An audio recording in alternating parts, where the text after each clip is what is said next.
जय हिंद दोस्तों, आप लोग कैसे हैं? आशा करता हूँ कि आप लोग अच्छे होंगे और आपकी पढ़ाई-लिखाई अच्छी तरह से चल रही होगी। अगर आप किसी भी प्रतियोगिता परीक्षा की तैयारी करते हैं, तो हमारे चैनल को देखना ना भूलें। अगर सरकारी नौकरी की तैयारी करने वाला हर दूसरा छात्र इस एक टॉपिक को सबसे आसान समझकर छोड़ देता है, लेकिन जब असली परीक्षा में यहाँ से सवाल आते हैं, तो 90% लोग नेगेटिव मार्किंग करवा कर बैठ जाते हैं। अगर आप इस बार अपनी सीट पक्की करना चाहते हैं, तो आज मैं आपके सामने रखने वाला हूँ पिछले 10 वर्षों के सबसे ज़्यादा रिपीट होने वाले सवाल। अगर खुद को एक सच्चा एस्पिरेंट मानते हो, तो आज इस चैलेंजिंग टेस्ट में सिर्फ 20 सही जवाब देकर दिखाओ। अगर 20 सही नहीं हुआ तो समझ जाना तैयारी बहुत कमज़ोर है। तो चलिए बिना समय गंवाए सीधे चलते हैं अपने आगे खुद स्क्रीन गर्ज पर। सी एक ख्वाहिश नंबर लिए आपको किसके क्वेश्चन बेसास पूछे भी। हैं तो देखते हैं। तो यहाँ पर एक नंबर में लिखा हुआ है कि मापक और मात्रक। तो इसका एक नंबर का क्वेश्चन हम पढ़ेंगे तो लिखा हुआ है कार्य का मात्रक क्या है। कार्य का मात्रक क्या है? तो कार्य का मात्रक जूल होता है। कार्य का ऐसा मात्रक जूल होता है। ऑप्शन नंबर ए हो जाएगा इसका आंसर।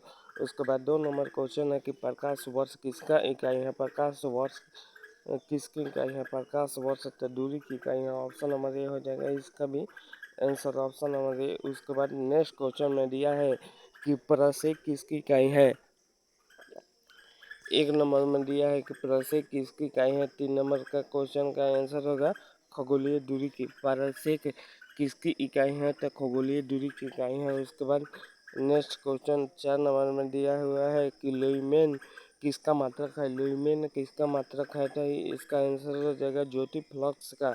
लुमेन ज्योति फ्लक्स का मात्रक है। उसके बाद नेक्स्ट क्वेश्चन 5 नंबर में है कि कैरी किसकी इकाई का नाम है। कैरी किसकी इकाई का नाम है? तो कैरी रेडियो एक्टिविटी धामिता का नाम है। रेडियो एक्टिविटी धामिता का नाम है। उसके बाद नेक्स्ट क्वेश्चन है कि दाब का मात्रक क्या होता है। दाब का मात्रक पास्कल होता है। दाब का मात्रक पास्कल होता है। उसके बाद नेक्स्ट क्वेश्चन है कि कैंडेला मात्रक है। कैंडेला मात्रक है। कैंडेला किसका मात्रक है? तो कैंडेला ज्योति तीव्रता का मात्रक है। कैंडेला ज्योति तीव्रता का मात्रक है। उसके बाद नेक्स्ट क्वेश्चन में दिया है 8 नंबर में कि खाद्य ऊर्जा को हम किस इकाई में माप सकते हैं। खाद्य ऊर्जा को हम किस इकाई में माप सकते हैं। तो इसका आंसर हो जाएगा calorie. Calorie, option number A हो जाएगा कैलोरी। उसके बाद नेक्स्ट क्वेश्चन 9 नंबर क्वेश्चन में दिया है कि एसआई पद्धति में लेंस की क्षमता का इकाई क्या है। लेंस की क्षमता का इकाई डायऑप्टर होता है। डायऑप्टर, ऑप्शन नंबर बी हो जाएगा इसका आंसर बी होगा। उसके बाद नेक्स्ट क्वेश्चन में दिया है कि डेसिबल किसे नापने के लिए प्रयोग किया जाता है। डेसिबल किसे नापने के लिए प्रयोग किया जाता है। तो इसका आंसर हो जाएगा वातावरण में ध्वनि का मापने के लिए किया जाता है। 11 नंबर क्वेश्चन में दिया है कि एम्पियर क्या मापने की इकाई है। एम्पियर क्या मापने की इकाई है? तो विद्युत धारा। एम्पियर विद्युत धारा मापने की इकाई है। उसके बाद नेक्स्ट क्वेश्चन 12 नंबर में दिया है कि निम्नलिखित में से कौन सा सदिश राशि नहीं है। निम्नलिखित में से कौन सा सदिश राशि नहीं है? तो द्रव्यमान एक सदिश राशि नहीं है। उसके बाद नेक्स्ट क्वेश्चन में दिया है कि अदिश राशि है। अदिश राशि है तो ऊर्जा, अदिश राशि ऊर्जा होती है। अदिश राशि ऊर्जा होता है। उसके बाद नेक्स्ट क्वेश्चन 14 नंबर में दिया है कि निम्नलिखित में से कौन सी एक सदिश राशि है। निम्नलिखित में से कौन सा एक सदिश राशि है? तो संवेग हो जाएगा इसका आंसर, संवेग, ऑप्शन नंबर ए हो जाएगा। उसके बाद 15 नंबर क्वेश्चन में दिया है कि निम्नलिखित में से कौन सी राशि सदिश नहीं है। निम्नलिखित में से कौन सी राशि सदिश नहीं है? तो आयतन, आयतन राशि सदिश नहीं है। उसके बाद नेक्स्ट क्वेश्चन है कि नेक्स्ट क्वेश्चन है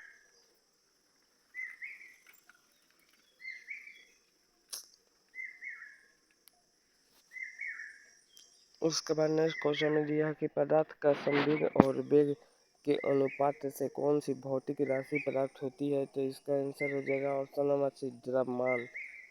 पदार्थ की संवेग और वेग के अनुपात से कौन सी राशि प्राप्त होती है। तो इसका द्रव्यमान आंसर हो जाएगा। उसके बाद नेक्स्ट क्वेश्चन में दिया है कि शून्य में स्वतंत्र रूप से गिरने वाली वस्तु का क्या नाम है। गिरने वाली वस्तु का शून्य में स्वतंत्र रूप से गिरने वाली वस्तु को क्या नाम है। तो इसका आंसर हो जाएगा सी समान त्वरण होता है, समान त्वरण इसमें समान त्वरण होता है। उसके बाद नेक्स्ट 18 नंबर क्वेश्चन है कि किसी भी स्थिति या गतिशील वस्तु की स्थिति और दिशा में तब तक कोई परिवर्तन नहीं होता जब तक उस पर कोई बाह्य बल सक्रिय न हो या यह सक्रिय न हो। तो इसका आंसर हो जाएगा ऑप्शन नंबर ए, न्यूटन की गति विषय का प्रथम नियम, न्यूटन की गति प्रथम नियम। उसके बाद नेक्स्ट क्वेश्चन 19 नंबर है कि रॉकेट के सिद्धांत पर कार्य करता है, रॉकेट के सिद्धांत पर कार्य करता है, रॉकेट के सिद्धांत पर क्या कार्य करता है? तो संवेग संरक्षण, रॉकेट के सिद्धांत पर कार्य करता है संवेग संरक्षण।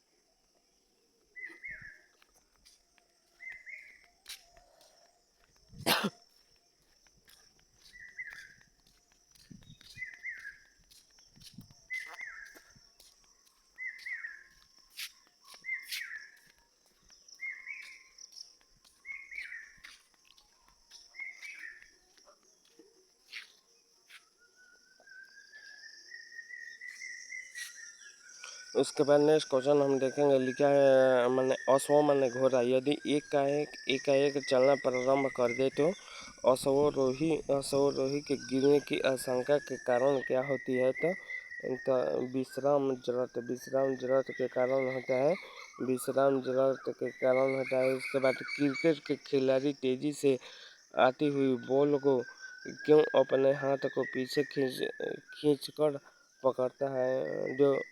जो जब गेंद आती है तो नीचे खींच कर क्यों पकड़ता है? तो इसका ऑप्शन नंबर ए हो जाएगा, बॉल विश्राम की स्थिति में आ सकती है, बॉल विश्राम की स्थिति में आ सकती है, ऑप्शन नंबर ए हो जाएगा इसका आंसर। उसके बाद है कि बॉल गुणनफल है, बॉल गुणनफल है, तो इसका आंसर द्रव्यमान और त्वरण का है। उसके बाद नेक्स्ट क्वेश्चन में दिया है कि जब कोई व्यक्ति चंद्रमा पर उतरता है तो उसके शरीर में उपस्थित होता है तो भार बढ़ जाता है तथा मात्रा अपरिवर्तित रहती है, ऑप्शन नंबर बी हो जाएगा इसका आंसर। उसके बाद नेक्स्ट क्वेश्चन में दिया है कि यदि हम भूमध्य रेखा से ध्रुव की ओर जाते हैं तो जी का मान क्या होता है? तो जी का मान बढ़ता है, भूमध्य रेखा से ध्रुव की ओर जाते हैं तो जी का मान बढ़ता है। उसके बाद 25 नंबर क्वेश्चन में दिया है कि शरीर का वजन ध्रुवों पर अधिक होता है, शरीर का वजन कहाँ अधिक होता है? तो शरीर का वजन ध्रुवों पर अधिक होता है। उसके बाद नेक्स्ट क्वेश्चन में दिया है कि व्यक्ति पृथ्वी की सतह की तुलना में चंद्रमा की सतह पर अधिक ऊंचा क्यों उछल जाता है? अधिक ऊंचा क्यों उछल जाता है? तो ऑप्शन नंबर सी हो जाएगा, चंद्रमा पर गुरुत्वाकर्षण बल पृथ्वी की तुलना में कम होता है, चंद्रमा पर गुरुत्वाकर्षण बल पृथ्वी के बल से कम होता है। उसके बाद नेक्स्ट क्वेश्चन है कि 20 किलोग्राम की वजन जो जमीन के ऊपर 1 मिनट की ऊंचाई पर पकड़े रखने के लिए क्या किया गया कार्य होता है? तो ऑप्शन नंबर डी हो जाएगा इसका आंसर, 0 जूल। मैंने 20 किलोग्राम की वजन को जमीन के ऊपर 1 मीटर की ऊंचाई पर पकड़ने रखने के क्या कार्य है? तो 0 जूल होगा। उसके बाद नेक्स्ट क्वेश्चन 28 नंबर है कि एक व्यक्ति एक दीवार को धक्का देता है पर विस्थापित करने में असफल रहता है तो वह करता है तो कोई कार्य नहीं करता है, ऑप्शन नंबर ए हो जाएगा इसका आंसर। उसके बाद नेक्स्ट क्वेश्चन है कि पहाड़ी पर चढ़ता एक व्यक्ति आगे की ओर झुक जाता है क्योंकि क्योंकि इसका अस्तित्व बढ़ने के लिए, ऑप्शन नंबर डी, अस्तित्व बढ़ने के लिए। उसके बाद फिर नेक्स्ट क्वेश्चन में दिया है कि पीसा की ऐतिहासिक मीनार छितरी तिरछी होते हुए भी नहीं गिरती क्योंकि इसके गुरुत्व केंद्र से जाने वाली ऊर्ध्वाधर रेखा आधार से होकर जाती है। ऑप्शन नंबर ए हो जाएगा इसका आंसर। उसके बाद फिर नेक्स्ट क्वेश्चन है कि जाड़े की रातों में अत्यधिक ठंड पड़ने पर पानी की पाइप फट जाती है, क्योंकि इसका आंसर होगा जमने के बाद पानी का आयतन बढ़ जाता है। जमने के बाद पानी का आयतन बढ़ जाता है। ऑप्शन नंबर बी हो जाएगा इसका आंसर।